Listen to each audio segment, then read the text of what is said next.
Well, I never ever thought that I would see a coalition between Ro Khanna, Marjorie Taylor Greene, and Thomas Massie. If you would have told me this was going to happen years ago, I'd have been like, get out of here. Who are you kidding? Get out of here. But it did happen and is continuing. And they are collaborating to fight for the Epstein victims. Now, as you guys know, of course, there was a lot of pressure, I think, put on the DOJ after Pam Bondi's statements to release those Epstein files. That did not happen. Now, the victims have come forward and they said that they are going to make their own list. I want to get into what happened yesterday, and we're going to give you the update today because Thomas Massie has already named a name. So let's go ahead and get started with this. Again, I can't believe this coalition came together, and I just never thought I'd see this. There is something that is rotten in Washington. Less than 1% of these files have been released. We are demanding today on the discharge petition that all of the files be released. We know we have 212 Democrats and we have 4 Republicans, courageous Republicans like Thomas Massie, Nancy Mace, who was so emotional yesterday after talking to the survivors, Congresswoman Boebert, and Congresswoman Marjorie Taylor Greene. We need just 2 more signatures to force the release. So we gather here on the steps of the Capitol to confront these corrupt forces. Today we stand with survivors. We stand against big money. We stand to protect America's children. That is really what this is about. I now want to bring up my Republican colleague, Thomas Massie.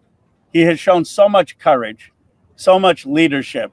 And I saw some people, I say the same thing about Marjorie Taylor Greene. She has shown so much courage on this issue.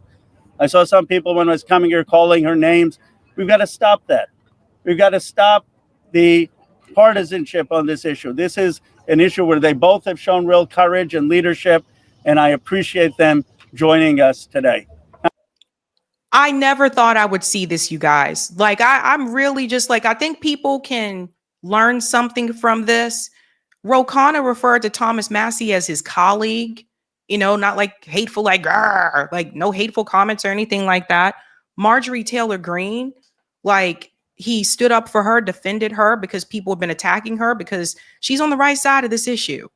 And I don't know. A lot of conservatives said that they cared about the women and all those types of things. But the moment that Trump was president and they don't want to release these files, people are trying to make excuses for it. And it's really sad. And it just goes to show you there's some type of heroship with these politicians, which really needs to go away.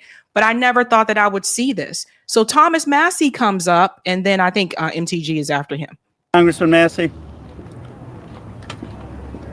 I want to thank my colleague Ro Khanna for co-leading this effort to bring transparency and justice for these victims.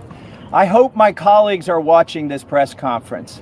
I want them to think, what if this was your sister? What if this was your daughter? When these survivors speak, the Washington establishment is asking the American public to believe something that is not believable. They're asking you to believe that 2 individuals created hundreds of victims and they acted alone, and that the DOJ has no idea of who else might have been involved, that nobody else did anything that rose to a criminal enterprise. The American people know that's not true. Now, the Speaker of the House just offered a fig leaf to my colleagues. They're going to vote on a non-binding resolution today that does absolutely nothing. I appreciate the efforts of my colleague, James Comer, who's leading the Oversight Committee.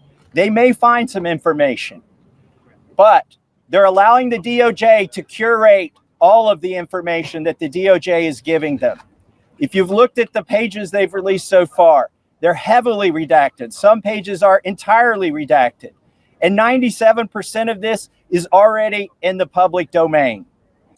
Yeah, I'm going to show you those pages as well. They've blacked out. They have redacted a lot of information.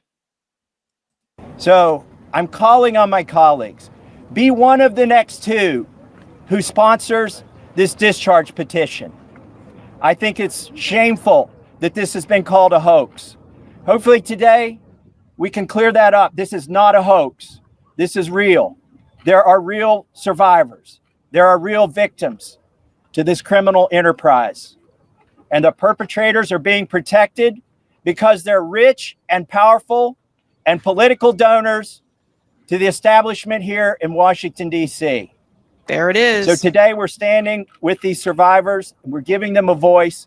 And I want to close by thanking them. They are brave. I hope they encourage other survivors to come forward and to tell their stories, not just of Jeffrey Epstein and Maxwell, but anywhere in the country. This is a message that we are sending. This is a litmus test. Can we drain the swamp? Are there people who are outside of the reach of the law? I don't think there should be. So hopefully today we'll get 2 more signatures on the discharge petition. That's all we need. And with that, I want to introduce the bravest woman in Congress, Marjorie Taylor Greene.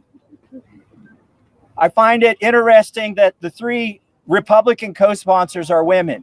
These are women standing up for women. And Marjorie was the first to do it. And I think she deserves all of our gratitude for breaking that barrier and leading the way for the other Republicans. Hopefully they can find their spines as well. And with that, I give you Marjorie Taylor Greene. Yes. And I'll explain to you why I was surprised Nancy Mace was, one to join along, because she was not willing to at first, but she also has said in the past that she's a survivor. But these guys are being threatened. I'll get to that as well.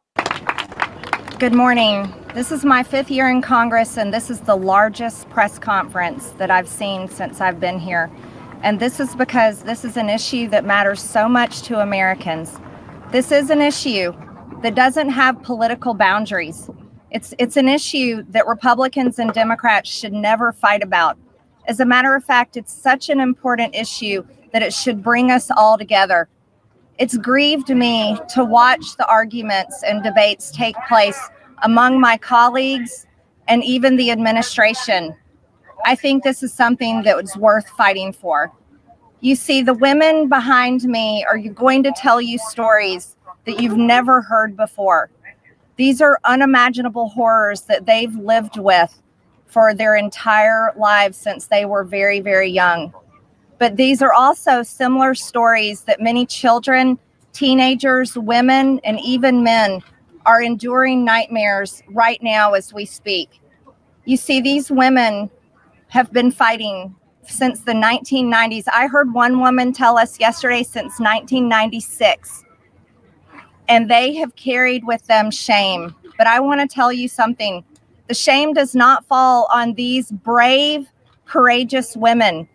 The shame falls on every single person that coldly turned a blind eye to their abuse. The shame falls on every single person that enabled it. The shame falls on every single person that took money to continue it. And the shame falls on the people in power over the past several decades that protected the monster, Jeffrey Epstein, and his cabal that continued a nightmare. Those people deserve the shame. And today we are coming forward and we are going to fight like hell for these women, because we have to fight like hell for those that are enduring sexual abuse and are living in a prison of shame. Anyone that is being abused, it is not your fault. You should live with no guilt or fear or shame. All of the fault belongs to the evil people that do these things to the innocent. This is the most important fight we can wage here in Congress, is fighting for innocent people that never receive justice. And the women behind me have never received justice. And do you want to know why? It's because Jeffrey Epstein somehow was able to walk among the most rich, powerful people, not only in America, but foreign countries. Yesterday, I heard countries like Saudi Arabia, Russia, and even Israel, and other countries. The truth needs to come out. And the she said the Israel word. Government holds the truth. The the cases that are sealed hold the truth. Jeffrey Epstein's estate holds the truth. The FBI, the DOJ, and the CIA holds the truth.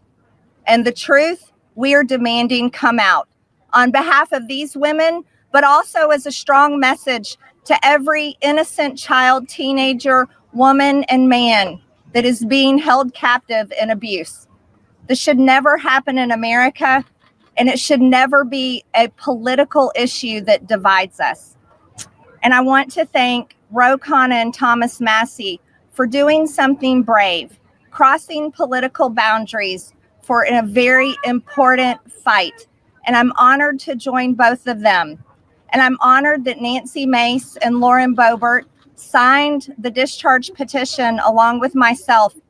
And I asked my Republican colleagues not to choose just one path for justice and transparency and accountability, but I asked my Republican colleagues to choose every path for justice and accountability and transparency.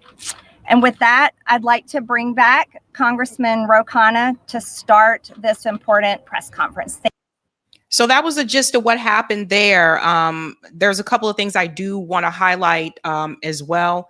People are definitely coming after them, right? Definitely coming after them.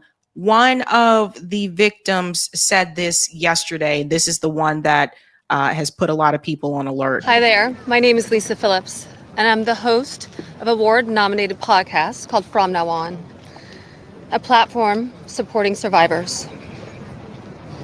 I want to thank all of my survivor sisters who came before me today. I'll be very short. In the year 2000, I was taken to Jeffrey Epstein's island while on a photo shoot on a nearby island. Who I saw and what I experienced there was a glimpse into a very dark and disturbing world. For years after, I tried to avoid Jeffrey, but he had introduced me to Katie Ford, the owner of the Ford modeling agency. Epstein's reach went to the very top of fashion, arts, and entertainment. This did not just happen to underage girls in Florida. In New York City, hundreds of young, ambitious women were abused by him. Epstein was not just a serial predator, he was an international human trafficker. And many around him knew, many participated, and many profited. And yet, he was protected. So I stand here today for every woman who has been silenced, exploited, and dismissed. We are not asking for pity. We are here demanding accountability, and I'm demanding justice.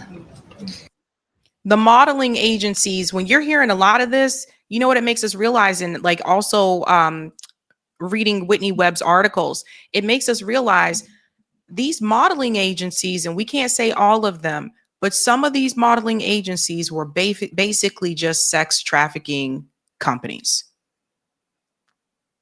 And, they get them young, like they get the girls young, like for the modeling agencies. They're not trying to recruit someone that's like 25. They're trying to recruit someone, some of them as young as 14. So that's basically what that's about. Now, she said, like, again, they know who the names are. I want to go ahead and play that part of the video because that speech is rather long there. But they know who they saw. They know who the men were. They know who was involved, or in some cases also maybe women. So listen to this part that she says here. In the year 2000, I was taken to Jeffrey Epstein's island while on a photo shoot on a nearby island. Who I saw and what I experienced there was a glimpse. He was an international human trafficker. And many around him knew, many participated, and many profited. And yet he was protected. So I stand here today for every woman who has been silenced, exploited, and dismissed. We are not asking for pity. We are here demanding accountability, and I'm demanding justice. Congress must choose. Will you continue to protect predators, or will you finally protect survivors? And also, I would like to announce here today, us Epstein survivors have been discussing creating our own list. We know the names. Many of us were abused by them. Now, together as survivors, we will confidentially compile the names we all know who were regularly in the Epstein world. And it will be done by survivors and for survivors. No one else. Survivors of. So here's the thing, folks. Protect those women. Those women definitely need to be protected. And obviously Thomas Massie and Ro Khanna also realize that, which is why they go on to say they believe that they should be allowed to read the names on the House floor. Check this out. It was on CNN the other day. Oop, let me just reload it for you. Sorry, guys. It's a Twitter thing. It's a Twitter thing. Twitter thing, Twitter thing, Twitter thing. And here we go here. Hopefully. This is really important. I hope you guys get to see this video if I can get this going right. Okay, there we go. These documents don't get released is compile their own, basically, list of people around Jeffrey Epstein and release that. You actually said tonight that you have a plan to potentially help them with that. Yeah, so the survivors said that they had decided to compile their own list, but the reality is if they try to release that list, they're going to be sued into homelessness. They will be attacked. They will have death threats. And so what my colleague Marjorie Taylor Greene volunteered to do, and I've volunteered to do as well, is to read that list on the floor of the House of Representatives, because our founders put into the Constitution speech or debate immunity, which says that we can't be prosecuted for what we say on the floor of the House. So we're willing to help those survivors get those names out there. And as my colleague Ro Khanna has said, we trust the public to determine who were donors to the Epstein Scholarship Fund and who were users of the women who were exposed to sexual abuse, to differentiate between those two groups of people. Congressman Khanna, do you support that? Reading the names from these women on the House floor?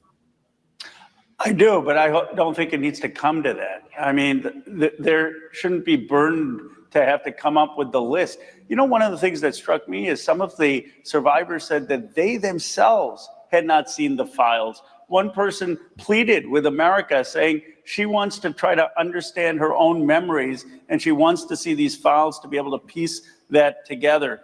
Look, this was such an emotional moment that after I spoke, after the survivors, Marjorie Taylor Greene came over and gave me a hug. I mean, people should have seen the humanity there. And I don't know, after hearing those women, why we just don't release the files. I mean, it actually would make the president look good. He could come out and say, no other president has released the files. I'm releasing the files. My focus right now, and I think anyone who was at that press conference, is how do we get justice and closure for those survivors? Yeah. So I hope it would come to that they would read those names aloud.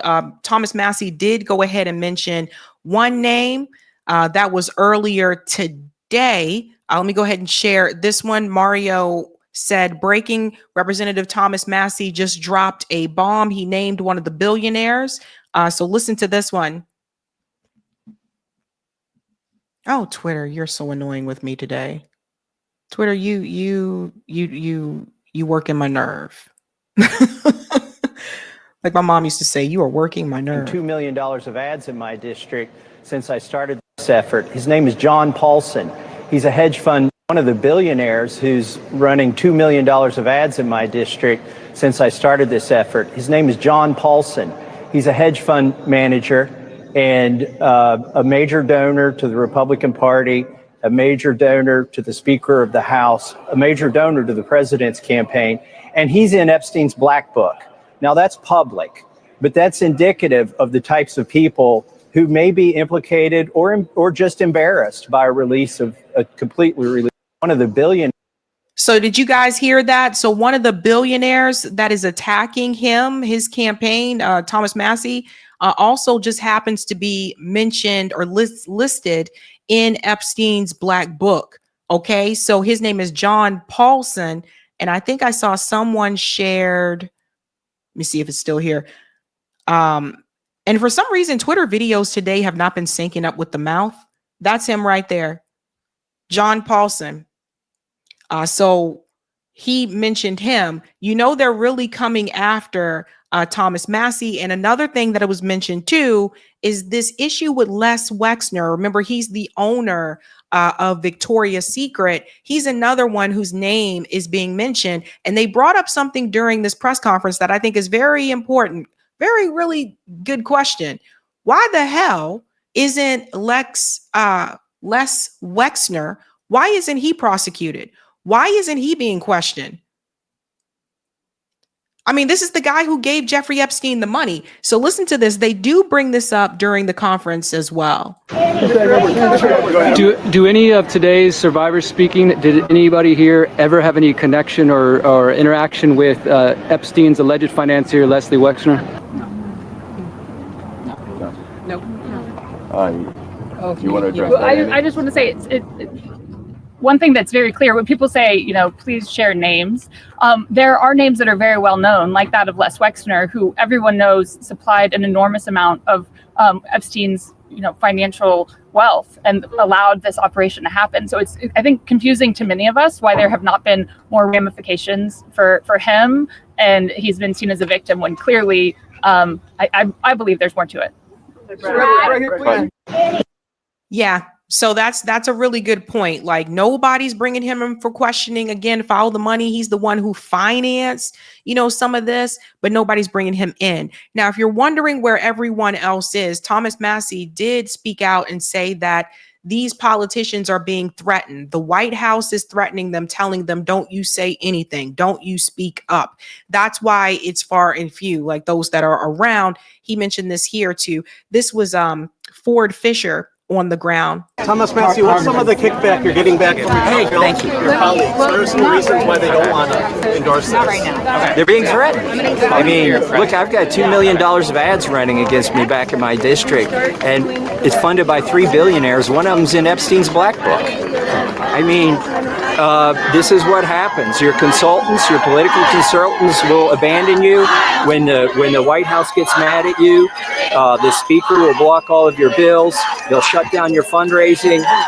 This isn't political, but it is. I mean, the opposition to this is very political.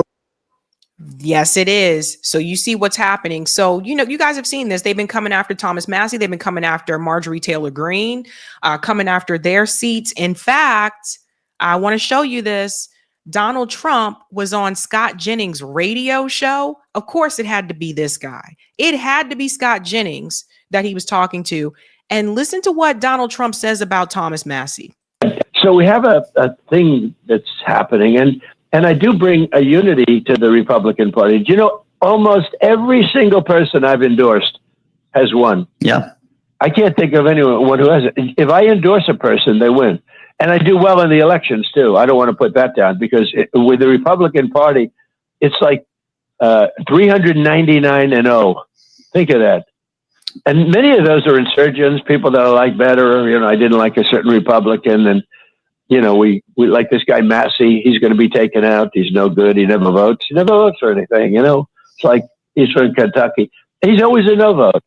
It's like automatic. If it's good or bad, he thinks he gets publicity by voting now. He's we call him Rand Paul Jr. But it's terrible, some of these guys. So sometimes you have to take them out, and I do, and I win.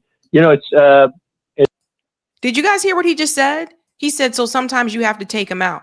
So, you know, you guys know that Donald Trump has been pushing this campaign against Thomas Massie earlier on, even before the Epstein thing, because Thomas Massie was like, no, I don't want to vote to send more money to Israel. You know, so that's a big thing. Donald Trump is still calling this a Democrat hoax. Till this day. Sorry, guys. X has been kind of funky today. But we'll get it rocking and rolling.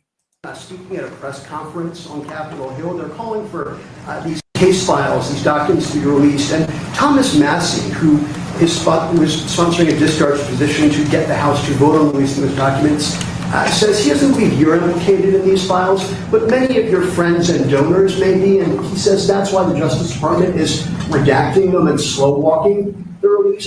Is the Justice Department protecting any friends or donors, sir? So this is a Democrat hoax that never ends.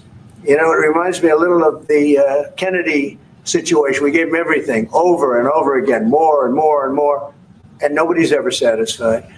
From what I understand, I could check, but from what I understand, thousands of pages of documents have been given. But it's really a Democrat hoax because they're trying to get people to talk about something that's totally irrelevant to the success that we've had as a nation since I've been president. Even if you look at D.C. right now, D.C. See, they're trying to get your attention on other issues, whether it's Venezuela. They're like, oh, Venezuela's bringing all the drugs. We got to go after them, right? So they attack them. Oh, we got to get the crime in D.C. Let's send the National Guard in. They're trying to like move your head in a different direction so that you forget about this. Like this is what I've been talking about. So the files that they released, this is what the files look like. Donald Trump is lying. The DOJ tried to introduce a statement alleging Epstein conspired to sexually abuse minor females for his sexual pleasure, but that line is now completely blacked out in the public record. They did not just redact names, they redacted the crime itself. This is what they released. So look at this. What are we even reading here? They're blocking out. Look what's blacked out. So they don't want you to see anything. This is what I'm talking about. So they're not giving you, no, he's full of shit. So they are protecting powerful people. They're protecting the billionaire class. And what's even crazier about this is I'm looking at the people who stood up, right? Now you got crazy ass Laura Loomer. She thinks that it's more important to show loyalty to Donald Trump than to stand with survivors. She is really coming after Marjorie Taylor Greene on this issue. I've been telling everyone for years that Representative MTG is a Trump hater. Today, I was vindicated. I've had to deal with this nasty bitch lying about me and pretending to be pro-Trump for years, while I have been warning everyone MTG is and always has been a Trump hater. Told you. Now, let's put two and two together, ladies and gentlemen. You have a conference where Epstein victims are speaking. People want the files released, the list, they want the list of names. And to Laura Loomer, it is more important that she says to you that Marjorie Taylor Greene is a Trump hater because she's not agreeing with Trump on every single thing. That's more important than releasing the list of the people, the corrupt, powerful people who sex trafficked underage girls. This is the cartoon that we live in. It's a cartoon. I don't know what else to call it. That's what this is. And so Laura Loomer, who is very pro-Israel, who always tries to find a way to protect Israel, of course she would come in to try to protect Jeffrey Epstein. It is just, it's unbelievable. And honestly, quite frankly, it's disgusting. But again, I never thought I would see this, where Ro Khanna, Thomas Massie, and Marjorie Taylor Greene would all just join forces together and say, let's fight together on this issue. I never would have believed this if you would have told me, ladies and gentlemen. Never would have believed it. And I'm going to be watching, paying attention to this for the next couple of days because, yes, they do need to read the list of names. Name them. Name them. Some of them we may not be surprised by, but some of them we may be surprised by. But if you follow the money, you know why they're not releasing the full files, because they are protecting the powerful. And some of those powerful people are donors to campaigns. Hey guys, this was a Sabby clip. If you like what you saw, hit that like button and subscribe.